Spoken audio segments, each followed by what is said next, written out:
दोस्तों प्रकरणની શરૂઆત કરીએ આપણે। પ્રકરણ 1 ની અંદર આપણે ગાઉસનો નિયમ ભણ્યા કે વિદ્યુત ક્ષેત્ર જે છે એ વિદ્યુત ક્ષેત્રનું આપણે પૃષ્ઠ સંકલન લેતા હતા અને ઘેરાયેલો કુલ વિદ્યુત ભાર ભાગ્યા એપ્સાઇલોન નોટ નો ગુણોત્તર। એમ્પિયરના સર્કિટલ નિયમ પર ખબર પડી કે ભાઈ અહીંયા આગળ ચુંબકીય પ્રેરણનું આપણે બંધ માર્ગ પરનું રેખા સંકલન લઈએ છીએ તો એ રેખા સંકલન ચુંબકીય પ્રેરણનું બંધ માર્ગ પરનું μ0 મલ્ટીપ્લાય ઘેરાયેલો કુલ વિદ્યુત પ્રવાહ। दोस्तों જેવી રીતે ગાઉસના નિયમની અંદર પૃષ્ઠ સંકલન લેતા હતા એવી રીતે અહીંયા સંકલન લઈએ છે પણ રેખા સંકલન લઈએ બંધ માર્ગ પર બંધ વક્ર પરનો। આપણે એ પણ જાણતા હતા દોસ્તો કે ગાઉસનો નિયમ એ સમિત વિદ્યુત ભારોના વિતરણ માટે લાગુ પાડી શકાય તો અહીંયા એમ્પિયરનો નિયમ એ સમિત વિદ્યુત પ્રવાહોના વિતરણ માટે લાગુ પાડી શકાય, સ્થાયી વિદ્યુત પ્રવાહો માટે લાગુ પાડી શકાય। અહીંયા હું અને તમે એવું કહેતા હતા કે ઘેરાયેલો કુલ વિદ્યુત ભાર, અહીંયા ગાડી ઘેરાયેલો કુલ વિદ્યુત પ્રવાહ, અહીંયા ગાડી તમને જે વિદ્યુત ક્ષેત્ર લેતા હતા એ વિદ્યુત ક્ષેત્ર એ પરિણામી વિદ્યુત ક્ષેત્ર હતું। ચાહે વિદ્યુત ભાર ઘેરાયેલો હોય ચાહે ન હોય દરેક વિદ્યુત ભારો વડે ઉદ્ભવતા વિદ્યુત ક્ષેત્રનો સદિશ સરવાળો કરો, પરિણામી ક્ષેત્ર મળે। એ પરિણામી ક્ષેત્ર અહીંયા લખતા હતા। અહીંયા આગળ પણ દરેક વિદ્યુત પ્રવાહ ધારિત તાર વડે ઉદ્ભવતા ચુંબકીય ક્ષેત્રનો સદિશ સરવાળો કરવામાં આવે તો પરિણામી ચુંબકીય ક્ષેત્ર મળે અને પરિણામી ચુંબકીય ક્ષેત્ર અહીંયા ધ્યાનમાં લીધેલું છે। અહીંયા પરિણામી વિદ્યુત ક્ષેત્ર હતું એ પરિણામી ચુંબકીય ક્ષેત્ર છે દોસ્તો। અહીંયા આગળ ઘેરાયેલો વિદ્યુત ભાર, ઘેરાયેલો વિદ્યુત પ્રવાહ સમિત વિદ્યુત ભારોના વિતરણ માટે લાગુ પાડી શકાય, સ્થાયી પ્રવાહો માટે યાને કે સમિત વિદ્યુત પ્રવાહોના વિતરણ માટે લાગુ પાડી શકાય। એમ્પિયરના સર્કિટલ નિયમની વાતો આગળ કરવી છે, કેટલીક એપ્લિકેશનો જોવી છે। જેવી રીતે કુલમ માટે ગાઉસ હતા એવી જ રીતે બાયો અને સાવર માટે એમ્પિયર હતા। જેવી રીતે ગાઉસનો નિયમ એ કુલમના નિયમની સંકલનના સ્વરૂપમાં રજૂઆત, એવી રીતે આ એમ્પિયરના નિયમ એ બાયો સાવરના નિયમની સંકલનના સ્વરૂપમાં રજૂઆત। એકાદ બે વાતો આજે તમારી સામે મૂકવી છે। એમાંની પૈકી પહેલી વાત છે જેનું નામ છે સોલેનોઇડ એટલે શું। સોલેનોઇડ એટલે એક ગૂંચળું છે નળાકાર આકાર ધરાવતું, પણ એને વ્યાખ્યાયિત એની ડેફિનેશન આ રીતે આપવામાં આવે છે કે પાસ પાસે વીંટાળેલા અલગ કરેલા વાહક તારમાં, ફરી એકવાર બોલું, પાસ પાસે વીંટાળેલા અલગ કરેલા વાહક તારના હેલિકલ આકારના નળાકાર ગૂંચળાને સોલેનોઇડ કહે છે। ફરી વાર બોલું, પાસ પાસે વીંટાળેલા અલગ કરેલા વાહક તારના હેલિકલ આકાર ધરાવતા નળાકાર ગૂંચળાને સોલેનોઇડ કહે છે। એટલે કે ધારો કે આ એક નળાકાર છે, કલ્પના કરી લો આ નળાકાર ધારો। હવે એ નળાકાર જે છે, નળાકાર પર એક લાંબો વાહક તાર હોય, એ જે તાર છે તારના આટા પાસ પાસે વીંટાળી દેવામાં આવે। આમ તાર જે છે, તારના આટા આ નળાકાર જે છે એ નળાકાર પર એ જે તાર છે એ તારના આટા પાસ પાસે વીંટાળવામાં આવે છે। એકબીજાથી અલગ કરેલા પાસ પાસે હેલિકલ આકારમાં, કેવા આકારમાં? હેલિકલ આકારથી બનતા નળાકાર ગૂંચળાને સોલેનોઇડ કહે છે। ફરીવાર, પાસ પાસે વીંટાળેલા અલગ કરેલા વાહક તારના હેલિકલ આકાર ધરાવતા નળાકાર ગૂંચળાને સોલેનોઇડ કહે છે। એક લાંબા તારને, ફરીવાર, એક લાંબા તારને ખૂબ પાસ પાસે રહેલા આટાઓમાં હેલિકલ આકારે વીંટાળવામાં આવે છે। ફરી એકવાર બોલું તો સાંભળજો, એક લાંબા તારને ખૂબ પાસ પાસે રહેલા આટાઓમાં ખૂબ પાસે રહેલા આટાઓમાં હેલિકલ આકારે વીંટાળવામાં આવે છે. આમ દરેક આટાને વર્તુળાકાર ગણી શકાય. બે વાતો બોલ્યો, ફરી એકવાર બોલ્યું. પાસે વીંટાળેલા અલગ કરેલા, પાસે વીંટાળેલા અલગ કરેલા વાહક તારના હેલિકલ આકાર ધરાવતા નળાકાર ગૂંચળાને સોલેનોઇડ કહે છે. નંબર 2, એક લાંબો તાર છે. એ લાંબા તારને ખૂબ પાસે રહેલા આટાઓમાં હેલિકલ આકારે વીંટાળવામાં આવે છે. આથી દરેક આટાને વર્તુળાકાર ગણી શકાય. સોલેનોઇડના બે પ્રકારો, એક લાંબો સોલેનોઇડ, બીજો ટૂંકો સોલેનોઇડ. જે સોલેનોઇડની લંબાઈ તેની ત્રિજ્યાની સરખામણીમાં ખૂબ મોટી હોય તેવા સોલેનોઇડને લાંબો સોલેનોઇડ કહે છે, અને જે સોલેનોઇડની લંબાઈ તેની ત્રિજ્યાની સરખામણીમાં નાની હોય તેને નાનો સોલેનોઇડ કહે છે. ઇન શોર્ટ, લાંબા સોલેનોઇડમાં લંબાઈ ત્રિજ્યાની સરખામણીમાં ખૂબ મોટી અને ટૂંકા સોલેનોઇડની લંબાઈ ત્રિજ્યાની સરખામણીમાં નાની.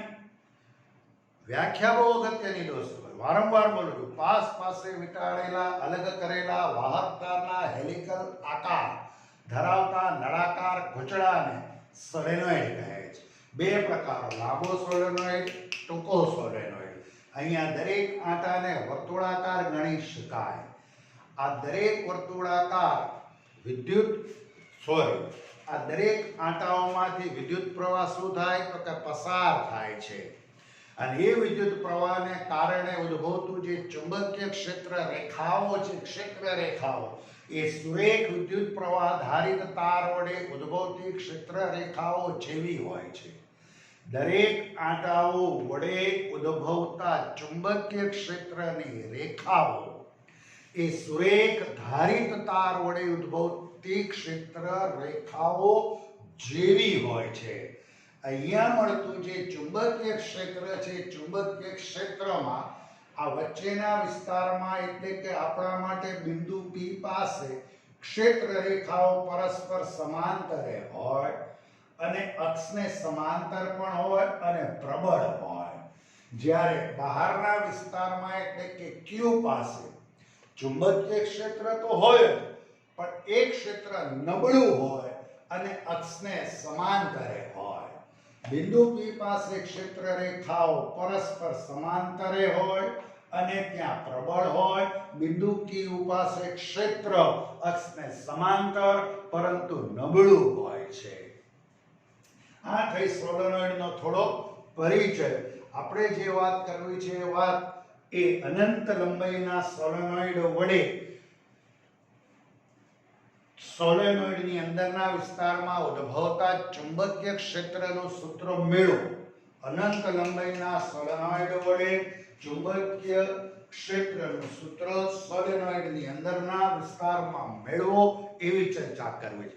ફરી એકવાર દોસ્તો સોલેનોઇડનો પરિચય આપી દઉં કે તમારી પાસે એક આવો નળાકાર હોય. એ નળાકાર છે, નળાકાર પર એક લાંબો વાહક તાર લો. આ તારને પાસે આ રીતે આ માટાઓ વીંટાળી દો. એક છેડો નીચે, બીજો છેડો અહીં, એની સાથે બેટરી કનેક્ટ કરો, એટલે પ્રવાહ છે, પ્રવાહ માટામાંથી વહેવા લાગે. અને માટે એવી ડેફિનેશન આપી કે પાસે વીંટાળેલા અલગ કરેલા વાહક તારના હેલિકલ આકારના નળાકાર ગૂંચળા. પાસે વીંટાળેલા અલગ કરેલા વાહક તારના હેલિકલ આકારના નળાકાર ગૂંચળાને સોલેનોઇડ કહે. બે પ્રકારો, લાંબો સોલેનોઇડ, ટૂંકો. લાંબા માટે લંબાઈ ત્રિજ્યાની સરખામણીમાં મોટી, ટૂંકા માટે લંબાઈ ત્રિજ્યાની સરખામણીમાં નાની એટલે કે ઓછી. દરેક આંટાને વર્તુળાકાર ગણી શકાય. દરેક આંટા વડે ઉદ્ભવતી ચુંબકીય ક્ષેત્ર રેખાઓ એ સુરેખ ધારિત તાર વડે ઉદ્ભવતી ચુંબકીય ક્ષેત્ર રેખાઓ જેવી હોય. અહીંયા ઉદ્ભવતું કુલ ચુંબકીય ક્ષેત્ર દરેક આંટા વડે ઉદ્ભવતા ચુંબકીય ક્ષેત્રનું પરિણામી ચુંબકીય ક્ષેત્ર મળે છે. નંબર 1, બિંદુ P પાસે ચુંબકીય ક્ષેત્ર અક્ષને સમાંતરે અને કેવું હોય છે? પ્રબળ હોય છે, એટલે કે તે સમાન ચુંબકીય ક્ષેત્ર મળે. જ્યારે Q પાસે ક્ષેત્ર નબળું હોય પણ અક્ષને તો કેવું હોય સમાંતરે જ હોય છે પણ અતિ નબળું હોય છે, એનું ધ્યાન રાખવાનું. હું જે મૂળ વાત કરવા આવ્યો છું આ સોલેનોઇડની વાત કરવા આવ્યો છું. યાને કે આ પ્રકારનો મેં હમણાં જ કીધું, વારંવાર એકની એક વાત કરું છું દોસ્તો આપની સામે. આ નળાકાર છે, નળાકાર.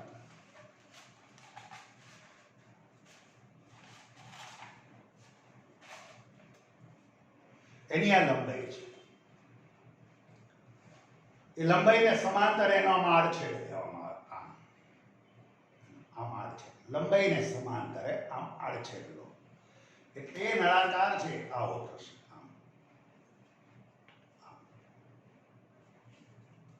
આમ થશે. આ એની અક્ષ છે. ફરીવાર આ નળાકાર હતો અને એ નળાકારનો એની લંબાઈને સમાંતરે આમ આડછેદ લઈ લીધો એટલે એ આવો થયો. હવે ઉપર ડોટ ડોટ ડોટનું ચિહ્ન છે, નીચે ક્રોસનું ચિહ્ન છે, એટલે તાર જે છે તાર આમ છે, એ બહાર આવ્યો, આ તાર આમ અંદર ગયો એટલે ચોકડી એ અંદર જતું તાર અને એ તાર છે અહીંથી આમ બહાર, એટલે ઉપર ડોટનું ચિહ્ન છે એ બહાર આવતા તાર બતાવે છે.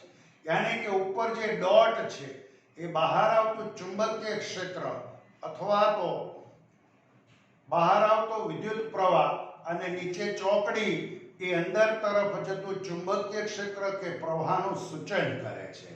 ફરીવાર આ એક નળાકાર હતો, એ નળાકારનો તેની લંબાઈને સમાંતરે આડછેદ લો, આ નળાકાર આવો થાય. ઉપર ચિહ્ન દોસ્તો મેં મૂક્યા એ ડોટ મૂક્યા, નીચે ચિહ્નો ક્રોસ છે, એનો મતલબ એવો થયો કે ડોટ જે છે ડોટ એ પૃષ્ઠમાંથી બહાર આવતા તાર કે ચુંબકીય ક્ષેત્રનું નિર્દેશન કરે અને નીચે ક્રોસ કે જે અંદર તરફ જતા વિદ્યુત પ્રવાહ કે ચુંબકીય ક્ષેત્રનો નિર્દેશ કરે છે, એવું અહીં આકૃતિમાં બતાવે. અંદર જે ચુંબકીય ક્ષેત્ર ઉદ્ભવ્યું એ ક્ષેત્ર આ રીતે ક્ષેત્ર રેખાઓ પરસ્પર સમાંતરે હોય, સોલેનોઇડની અંદર ક્ષેત્ર સમાન હોય, જેને મેં સદિશ B વડે બતાવ્યું. અહીંયા મેં આ સોલેનોઇડ જે છે એ સોલેનોઇડમાં દોસ્તો આપ જોઈ શકો છો શું લીધું તો કે એક એમ્પિયરન લૂપ લીધી છે. શું લીધી છે? એમ્પિયરન લૂપ લીધેલી છે. અને એ જે લૂપ છે એ લૂપ ABCD યાને કે આકૃતિમાં ABCD A B C D એમ્પિયરન લૂપ છે. હવે મારે અહીંયા સોલેનોઇડની અંદરના વિસ્તારમાં ચુંબકીય ક્ષેત્ર જોઈએ છે. તો ચુંબકીય ક્ષેત્ર જોઈતું હોય તો એમ્પિયરનો સર્કિટલ નિયમ integration of vector B dot vector dl is equal to પેલો આ ધારિત તાર છે AB, એમાંથી પ્રવાહ આ દિશામાં વહે છે એટલે હું આમ લઉં, A થી B સુધીનું રેખા સંકલન આપું vector B dot vector dl plus B થી C એ પણ ધારિત તાર છે તો B થી C vector B dot vector dl, પછી C થી D જોઉં એટલે વેક્ટર B દરેક સ્વતંત્ર વિદ્યુત પ્રવાહ ધારિત તાર વડે ઉદ્ભવતા ચુંબકીય ક્ષેત્રો શોધું, એનો સદિશ સરવાળો કરું, કુલ ક્ષેત્ર મળે દોસ્તો. C થી D જવું એટલે vector B dot vector dl plus આ રીતે D થી A યાને D થી A. સોરી આપણે બધું સ્મોલમાં લઈએ છીએ, D કહી દો, કોઈ ફેર ન પડે. હા તો ટેક્સ્ટ મુજબ જોવું પડે એટલે vector B dot vector dl. હવે દોસ્તો એક વસ્તુ ધ્યાન રાખો, મેં હમણાં જ કીધું એ મુજબ કે સોલેનોઇડની બહારના વિસ્તારમાં ચુંબકીય ક્ષેત્ર નબળું હોય એટલે આ જે વિભાગ છે CD કે જે વિભાગ એ સોલેનોઇડની બહાર છે એટલે ત્યાં ચુંબકીય ક્ષેત્ર હશે જ નહીં. શૂન્ય હોય. યાને કે સોલેનોઇડની બહારના વિસ્તારમાં આમ લખી આપું કે સોલેનોઇડ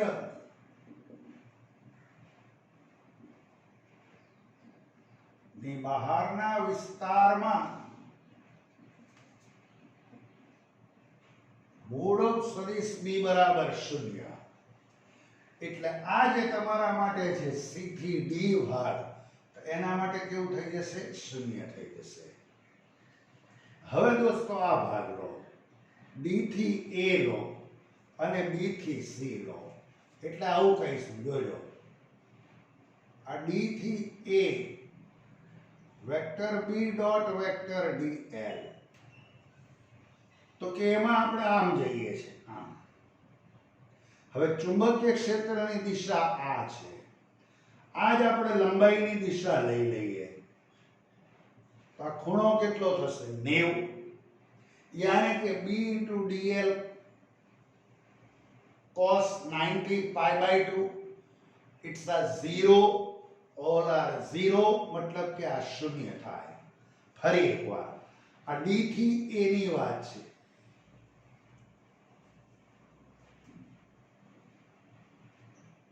એક મિનિટ, a થી b, b થી c, c થી d, d થી a.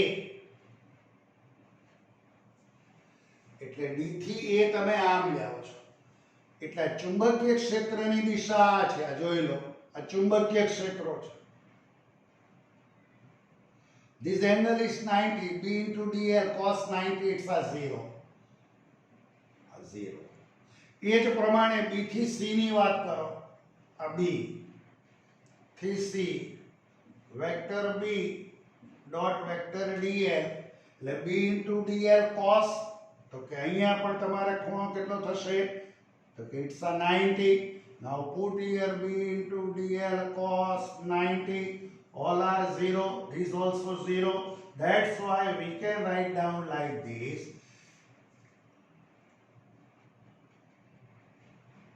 b થી c vector b dot vector dl is equal to 0.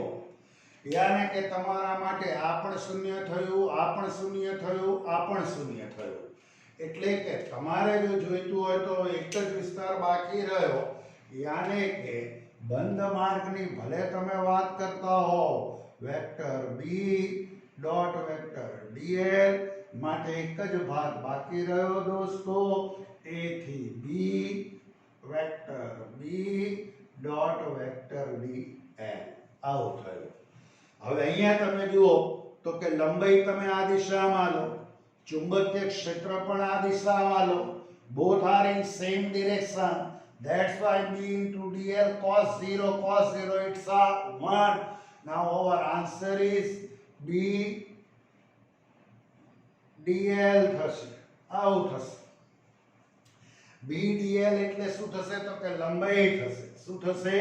લંબાઈ. કુલ લંબાઈ કેટલી થાય? l થાય. આપણા માટે આ લંબાઈ l ના બદલે કેટલી છે? h. એટલે h લખી શકીએ. h થાય. આવું થાય. h. હવે દોસ્તો હું એમ કહું કે એકમ લંબાઈ દીઠ જો આંટા n હોય, એકમ લંબાઈ દીઠ આંટા n હોય, તો h લંબાઈ દીઠ આંટા કેટલા થાય? તો કે n into h થાય. n into h. એકમ લંબાઈ દીઠ આંટા n હોય તો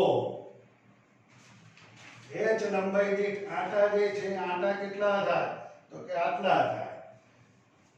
જોઈ લો, એકમ લંબાઈ દીઠ આંટાની સંખ્યા n, તો આ જે a થી b સુધીની લંબાઈ જે છે હું h કહું છું. એટલે કુલ લંબાઈ h મળે. એટલે આંટાની સંખ્યા કેટલી થાય? nh થાય. bh. આવું થાય. આ તમારું ઇન્ટિગ્રેશન ઓફ આવ્યું વેક્ટર b ડોટ dl, એનો આ જવાબ આવ્યો. આપણું જે ઇક્વેશન છે, ફોર્મ્યુલા છે દોસ્તો, એ તો આવી છે. Vector b dot vector dl is equal to ઘેરાયેલો કુલ વિદ્યુત પ્રવાહ into mu naught. This is our real formula. હવે આપણે જે વાત કરીશું એ ઘેરાયેલા વિદ્યુત પ્રવાહની વાત કરીશું. તો ઘેરાયેલો વિદ્યુત પ્રવાહ આપણને કેવી રીતે મળશે? તો કે જો એક આંટા દીઠ પ્રવાહ સમજો બરોબર. એક આંટા દીઠ પ્રવાહ I હોય તો N × H આંટા દીઠ પ્રવાહ કેટલો થાય? NHI. કેટલો થાય? NHI. એટલે ઘેરાયેલો વિદ્યુત પ્રવાહ હું લખી આપું અહીંયા. ઘેરાયેલો વિદ્યુત પ્રવાહ I is equal to NHI. આવું થાય. ઘેરાયેલો વિદ્યુત પ્રવાહ મળ્યો દોસ્તો. એક આંટા દીઠ પ્રવાહ I હોય તો NH આંટામાંથી વહેતો પ્રવાહ NHI. અહીંયા સમજો આ કુલ લંબાઈ એટલે આટલી કેટલી? તો કે h કહી દીધી. હવે એકમ લંબાઈ દીઠ આંટા n હોય તો h લંબાઈમાં આંટા કેટલા? તો કે NH.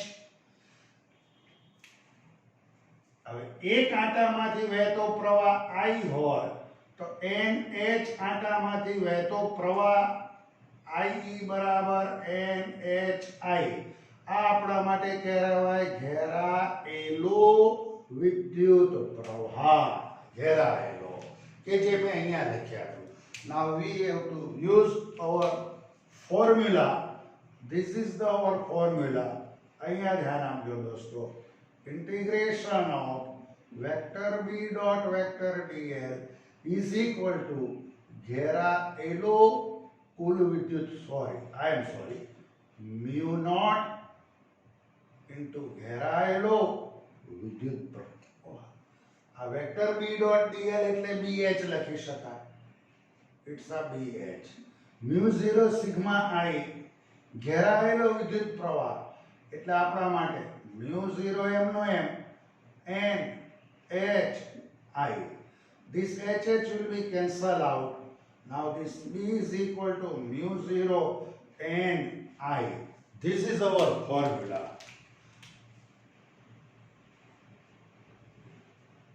આપણો જવાબ છે. યાને કે અતિ લાંબા સોલેનોઇડ જે છે સોલેનોઇડની અંદરના વિસ્તારમાં ઉદ્ભવતું ચુંબકીય ક્ષેત્રનું સૂત્ર mu0 ni જેટલું હોય. દોસ્તો મેં અહીંયા આગળ આ ત્રુટક રેખા બતાવી છે. અનંત લંબાઈનો એક સોલેનોઇડ લીધો. એ સોલેનોઇડમાંથી વિદ્યુત પ્રવાહ વહેતો હતો. અંદર ચુંબકીય ક્ષેત્ર ઉત્પન્ન થયેલું હતું. અંદર એક એમ્પિયર લૂપ લીધી ABCD. મારે ચુંબકીય ક્ષેત્ર જોઈતું હોય તો એમ્પિયરના સર્કિટલ નિયમનો ઉપયોગ કર્યો. A B B થી C C થી D D થી A. દરેક અલગ અલગ દાળાઓને મેં ધ્યાનમાં લીધા. સોલેનોઇડની બહારના વિસ્તારમાં ચુંબકીય ક્ષેત્ર શૂન્ય હોય. ધેટ્સ વાય આ CD જે છે એના માટે હું પહેલેથી જ શૂન્ય લખી નાખીશ. યાને કે ધીસ આ જે પદ છે એ શૂન્ય થશે. હવે વાત રહી આ અને આ તારની. તો આની લંબાઈ આમ છે, ચુંબકીય ક્ષેત્ર આમ છે. ધીસ એંગલ ઇટ્સ આ 90. That's why 0. Like this also 0. This also 0. That's why this equal to 0. મતલબ કે આ એક જ પદ બચ્યું કયું? A થી B વાળું. તો dl એટલે કુલ લંબાઈ થાય. કુલ લંબાઈ એટલે મારા માટે h લેવાની એટલે h થાય. હવે એકમ લંબાઈ દીઠ જો આંટા n હોય તો h લંબાઈ દીઠ કેટલા? nh. એક આંટામાંથી વહેતો પ્રવાહ હોય તો nh માંથી વહેતો પ્રવાહ nhi જે આપણા માટે ઘેરાયેલો. Now this is our formula. Ampere નો નિયમ. ઘેરાયેલો પ્રવાહ મેં મૂક્યો NHI mu0 as it is. અને આનો આન્સર એ આ છે BH. Now HH will be cancel out. Answer will be come out mu0 NI. હવે જે એક વાત છે દોસ્તો જેનું નામ છે ટોરોઇડ. ટોરોઇડ એટલે એક એવી રચના છે કે જેની આકૃતિ મેં આપને અહીંયા બતાવી છે દોસ્તો. સોલેનોઇડ જે છે એ સોલેનોઇડને વર્તુળાકારે વાળી દો અને તેના બંને છેડાને જો તમે જોડી દો તો બનતી જે રચના છે એ રચનાને કહેવાય ટોરોઇડ. સોલેનોઇડ જે છે દોસ્તો સોલેનોઇડ એ સોલેનોઇડને વર્તુળાકારે વાળી દઈ તેના બંને છેડાઓને જો જોડી દેવામાં આવે તો બનતી જે રચના છે એ રચનાને નામ આપ્યું ટોરોઇડ. સોલેનોઇડને વર્તુળાકારે વાળી તેના બંને છેડાને જોડવાથી બનતી રચનાને ટોરોઇડ કહે છે. અથવા તો અવાહક પોલી રિંગ ઉપર પાસે વાહક તારને વીંટાળી દેવાથી બનતી રચનાને કહેવાય ટોરોઇડ. દોસ્તો, ટોરોઇડની રચનાની હું થોડીક વાત કરી દઉં કે આ ટોરોઇડની આ અંદરના વિસ્તારમાં ચુંબકીય ક્ષેત્ર શૂન્ય હોય, બહારના વિસ્તારમાં શૂન્ય હોય. ટોરોઇડ એટલે આમ વર્તુળ હોય, આમાં તાર આમ વીંટાળેલા છે, એનો એક તાર બહાર, બીજો તાર આમ, વચ્ચે કોષમાંથી પ્રવાહ વહ્યો, એ પ્રવાહ એ તારની અંદર આમ વહેતો હોય, એટલે આંટાઓમાંથી પ્રવાહ આમાં વહે છે. તો એ વિદ્યુત પ્રવાહધારી તાર યાને કે આંટાઓ ને કારણે આ જે ત્રુટક રેખા બ્લેક મેં બતાવી ત્યાં ચુંબકીય ક્ષેત્ર હોય, પણ અહીં ચુંબકીય ક્ષેત્ર લગભગ શૂન્ય હોય, અહીંયા પણ લગભગ શૂન્ય હોય. આમ તો આદર્શ ટોરોઇડની વાત કરો તો થોડુંક હોય, પણ હાલમાં આપણે શૂન્ય લઈને જઈએ આગળ તમને સરળ પડે એટલા માટે, સરળ બનાવવાનો હેતુ છે એટલા માટે કહું છું કે ભાઈ આ ટોરોઇડ જે છે, ટોરોઇડની અંદરના વિસ્તારમાં ખુલ્લી આ જે જગ્યા છે એ ખુલ્લી જગ્યામાં ક્ષેત્ર 0, બહાર પણ ક્ષેત્ર 0. આ આંટાઓમાંથી પ્રવાહ મેં બતાવ્યો આમાં વહેતો હોય. તો અહીંયા ધારો કે બિંદુ P પાસે ચુંબકીય ક્ષેત્ર શોધો આપ ચાહો છો, તો આ તમે આ બિંદુ P પાસે ચુંબકીય ક્ષેત્ર શોધવું છે. તો ચુંબકીય ક્ષેત્ર જે બિંદુએ શોધવું હોય ત્યાં એમ્પિયર લૂપ લેવી પડે. જે રીતે ગાઉસિયન પૃષ્ઠ લેતા હતા, તો એમ્પિયરનો સર્કિટલ નિયમ વાપરવા માટે એમ્પિયર લૂપ લેવી પડે. અને લૂપ તમે એવી રીતે લો કે જે તે બિંદુ કે જ્યાં તમે ક્ષેત્ર શોધવા ચાહો છો એ બિંદુ એ લૂપ ઉપર આવે. એટલે આ બિંદુ P પર મારે ક્ષેત્ર શોધવું છે, તો એ બિંદુ P આ એમ્પિયર લૂપ ઉપર આવી ગયું. જોઈ લો, આ ત્રુટક રેખા જે બતાવી છે એ એમ્પિયર લૂપ છે. ધીસ ઇઝ ધ લૂપ, એમ્પિયરન લૂપ. અને એ લૂપ પરનું આ બિંદુ P કે જ્યાં ચુંબકીય ક્ષેત્ર મારે જોઈએ છે. આપણે જાણીએ છીએ કે આ લૂપ પરના દરેક બિંદુએ ચુંબકીય ક્ષેત્ર સમાન હોય, જાણીએ જ છીએ, પહેલેથી જ કહેલું છે આપણે. કેમ? તો કે આ લૂપ પરના દરેક બિંદુઓ કેન્દ્રોથી સમાન અંતરે છે. બીજું, હવે આ લૂપ પર નાનકડા ખંડ લઈ લો તો એના લંબાઈનો સદિશ ખંડ પણ આમ જ મળે. યાની કે એમ્પિયર લૂપ માટે આપણને સૌને ખબર છે વેક્ટર B અને vector dl both are in same direction, that's why theta is become 0 હોય. હવે આપણે જે વાત કરીએ એ અહીંયા ચુંબકીય ક્ષેત્ર કેવી રીતે મળે. તો કેન્દ્રોથી r અંતરે આવેલા બિંદુ P પાસેનું ચુંબકીય ક્ષેત્ર મારે જોઈએ છે દોસ્તો. અને એ જો ચુંબકીય ક્ષેત્ર જોઈતું હોય તો integration of vector B dot vector dl is equal to ચુંબકીય ક્ષેત્ર દરેક બિંદુએ સમાન હોય, એટલે હવે રહ્યું આ વેક્ટર dl. થીટા 0 cos 0 1 મેં આપણે કહી દીધું છે, નથી લખતો, એટલે b. ધારો કે આ ત્રિજ્યા r છે, એટલે આ કુલ લંબાઈ l, આ કુલ લંબાઈ l એટલે 2 પાઈ r આવો થાય. ઘેરાયેલો વિદ્યુત પ્રવાહ summation of phi is equal to I કહી દો. Now this is our formula. Vector B dot vector dl is equal to vector B dot vector dl mu 0 ઘેરાયેલો. હવે દોસ્તો હું તમને એમ કહું કે અહીંયા ગાડી આ જે આંટા છે, આંટાની સંખ્યા n છે, આંટાની સંખ્યા, એટલે એક આંટામાંથી વહેતો પ્રવાહ n હોય, સોરી એક આંટામાંથી વહેતો પ્રવાહ I હોય, તો n આંટામાંથી વહેતો પ્રવાહ કેટલો હોય? ni હોય. એટલે ઘેરાયેલો વિદ્યુત પ્રવાહ કેટલો થયો? ni. Now this is our formula. Please અહીંયા ધ્યાન આપજો. This is our formula. Vector B dot vector dl is equal to mu naught summation of I. Now vector B dot dl यानी કે b 2 pi r આ રીતે લખી શકાય, અને mu 0 sigma I એટલે ni એક આંટામાંથી વહેતો પ્રવાહ I આવા n આંટાઓ છે તો પ્રવાહ ni થાય એટલે b બરાબર μ0 ni upon 2 pi r. એક વાત કરું દોસ્તો, સમજવા જેવી છે, સામાન્ય વાત છે, આમ તો તમે ભણેલા છો કે આ જે વર્તુળ છે એ વર્તુળના પરિઘની લંબાઈ કેટલી થાય, તો કે એનો જે પરિઘ છે એ પરિઘની લંબાઈ l બરાબર 2 pi r. યાને કે આ l લંબાઈ દીઠ, l લંબાઈ એટલે 2 pi r જેટલી લંબાઈ પર આખા પરિઘની લંબાઈ 2 pi r અને એના ઉપર આ n આંટાઓ છે, 2 pi r જેટલી લંબાઈ પર n આંટાઓ હોય તો એકમ લંબાઈ દીઠ આંટા કેટલા થાય, તો કે n upon 2 pi r. આ કહેવાય એકમ લંબાઈ દીઠ આંટાઓની સંખ્યા, આંટાની સંખ્યા. પણ કેટલી લંબાઈ દીઠ, એકમ લંબાઈ દીઠ. ફરી વાત, આ વર્તુળના પરિઘની લંબાઈ 2 pi r, એના ઉપર આંટા n, એટલે કે 2 pi r જેટલી લંબાઈ પર n આંટા, તો એકમ લંબાઈ દીઠ n upon 2 pi r થાય. એટલા n upon 2 pi r is equal to μ0 n I. આવી રીતે થાય. n એટલે એકમ લંબાઈ દીઠ આંટાની સંખ્યા. આ ટોરોઇડનું સૂત્ર આવ્યું. આપણે ટેક્સ્ટમાં જે વાત ફરી વાત, dl, l એટલે કુલ લંબાઈ l, r ત્રિજ્યા છે 2 pi r, p બિંદુએ ક્ષેત્ર શોધવા માંગુ છું. આંટા n છે, એક આંટામાંથી વહેતો પ્રવાહ I હોય તો n આંટામાંથી વહેતો પ્રવાહ ni, એટલે ઘેરાયેલો જે છે ni થયો. ફોર્મ્યુલા મૂકી, કિંમતો મૂકી, આ થયું. આ ટોરોઇડ છે દોસ્તો. ટોરોઇડની આપણે વ્યાખ્યા પણ આપી કે સોલેનોઇડ છે, સોલેનોઇડને વર્તુળાકારે વાળી તેના બે છેડાને જોડી દો, બનતી રચનાને ટોરોઇડ કહે છે. અવાહક પોલી રિંગ ઉપર તમે પાસે વાહક તારને વીંટાળી દો વર્તુળાકારે, બનતી રચના એ ટોરોઇડ છે.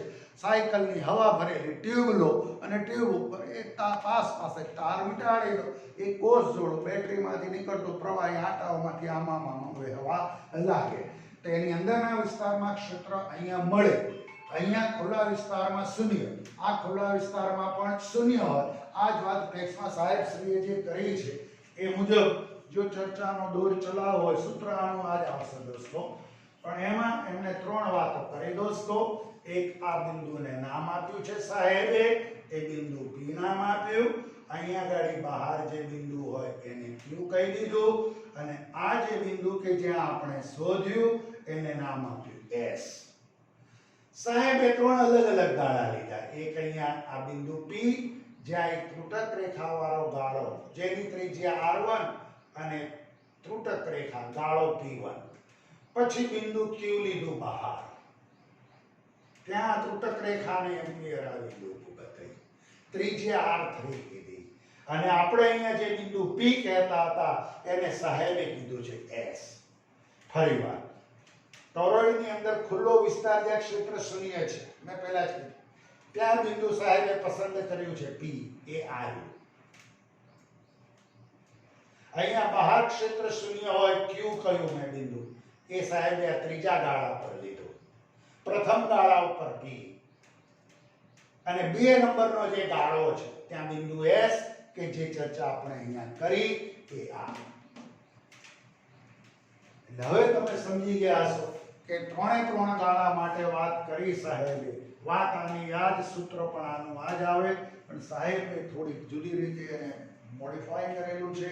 એ મુજબ આપણે પણ જોવાનો પ્રયાસ કરીએ કે ભાઈ અહીંયા વિદ્યુત પ્રવાહ છે, વિદ્યુત પ્રવાહ એ આમ સમઘડી વહી રહ્યો છે. પહેલું વાક્ય, પ્રવાહ કેવું વહી રહ્યો છે? સમઘડી. વ્યાખ્યા એની એ જ આપવાની છે કે સોલેનોઇડને વર્તુળાકારે વાળી દે, તેના બંને છેડાને જોડી દેવામાં આવે, બનતી રચનાને ટોરોઇડ કહે છે. ટોરોઇડના અંદરના અને બહારના વિસ્તારમાં લગભગ ચુંબકીય ક્ષેત્ર શૂન્ય હોય છે. નંબર 3, જમણા હાથના સ્ક્રૂના નિયમ મુજબ અહીંયા જે પ્રવાહ છે, પ્રવાહ સમઘડી દિશામાં વહી રહ્યો છે. પછી એમણે વાત કરી સાહેબે કે બિંદુ P, ગાળા 1 પરના બિંદુ P માટે ઘેરાયેલો જે વિદ્યુત પ્રવાહ છે, વિદ્યુત પ્રવાહ શૂન્ય છે. ગાળા 1 માટે આવી રીતે ગાળા એક માટે યાને કે બિંદુ P કે જેના માટે ત્રિજ્યા જે છે ત્રિજ્યા r1 છે એટલે એની લંબાઈ થશે 2 પાઈ r1 એમ્પિયરનો સર્કિટલ નિયમ vector B dot vector dl is equal to B into L થાય યાને કે B કૌંસમાં 2 પાઈ r1 થાય. હવે આ ગાળા 1 માંથી ઘેરાયેલો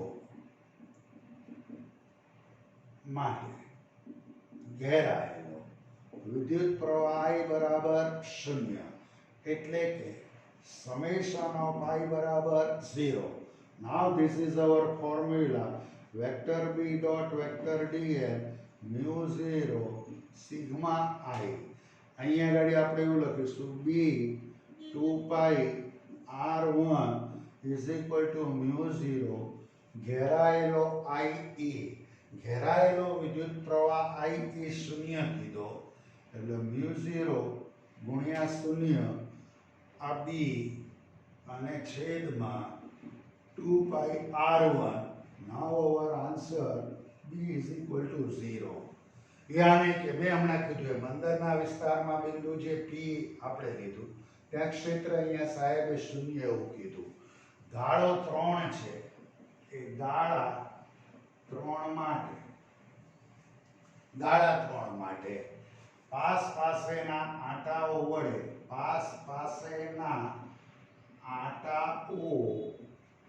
વડે વિદ્યુત પ્રવાહ પરસ્પર વિરુદ્ધ દિશામાં હોવાથી એકબીજાની અસર નાબૂદ કરે છે. પ્રવાહ એકબીજાની અસર નાબૂદ પર કરે એટલે ત્યાં ચુંબકીય ક્ષેત્ર કેવું હોય? શૂન્ય. આપણે ડાયરેક્ટ કહેતા હતા કે ભાઈ બહારના વિસ્તારમાં ક્ષેત્ર કેવું હોય? શૂન્ય હોય. અહીંયા સાહેબ એવું કીધું કે એકબીજાની અસરને શું કરે છે? નાબૂદ કરે છે. એટલે ત્યાં પણ ચુંબકીય ક્ષેત્ર કેવું થઈ જશે? શૂન્ય. અહીંયા પણ તમે લંબાઈની વાત કરો તો 2 પાઈ r2 લખો vector B dot vector dl is equal to BL. B એટલે 2 પાઈ r2 લખો ઘેરાયેલું વિદ્યુત પ્રવાહ કે જેને આપણે સમેશન ઓફ I કહીએ છીએ એ ઘેરાયેલો વિદ્યુત પ્રવાહ કેવો? શૂન્ય. એટલે vector B dot vector dl mu 0 summation of I એટલે B 2 પાઈ r2 mu 0 આ ઘેરાયેલો એટલે જ કેટલો? તો કે શૂન્ય. માટે ચુંબકીય ક્ષેત્ર mu 0 ગુણ્યા 0 2 પાઈ r2 ઇઝ ઇક્વલ ટુ શું થાય? 0. યાને કે ગાળા 3 માટે પણ કેવું મળે? શૂન્ય મળે. અને હવે ગાળા 2 માટે જે આપણે વાત કરી એ મુજબ જ કરી શકાય એટલે આપણે કરીએ પાછી. ગાળા 3 માટે એક શબ્દ ખાસ સાહેબે વાપર્યો છે કે પાસેના આંટાઓ વડે પ્રવાહો જે છે એકબીજાની અસર વિરુદ્ધ દિશામાં હોવાથી નાબૂદ કરે છે એવું કહે છે. અને ગાળા 2 માટે જોજો હવે ગાળા 2 માટે તો કે ગાળા 2 માટે લંબાઈ L બરાબર 2 પાઈ r ત્રિજ્યા એટલે આ S માટે વાત થઈ કે જે આપણે અહીંયા વાતો કરતા હતા. એટલે હવે આવું થાય vector B dot vector dl યાને કે આ L થાય કુલ લંબાઈ. ક્ષેત્ર તો બધે અચળ હોય આપ જાણો છો એટલે 2 પાઈ r. હવે ઘેરાયેલો વિદ્યુત પ્રવાહ IE બરાબર સમેશન ઓફ I બરાબર IE છે ઘેરાયેલો પ્રવાહ બરોબર. એટલે ઘેરાયેલો પ્રવાહ IE છે અને IE એક આંટા વડે વહેતો પ્રવાહ એક આંટામાંથી પસાર થતો પ્રવાહ કેટલો કહી દીધો? I કહી દીધો.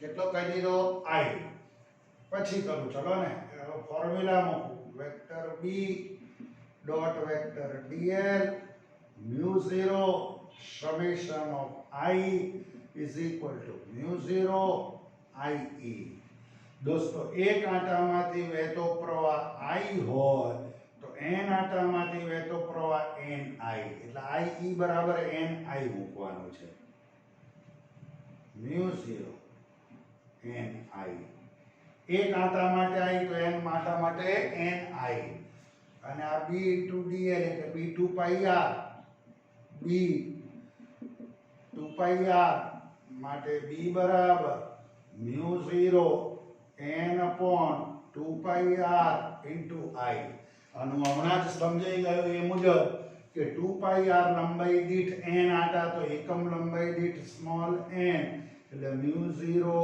n I આવું સૂત્ર આવે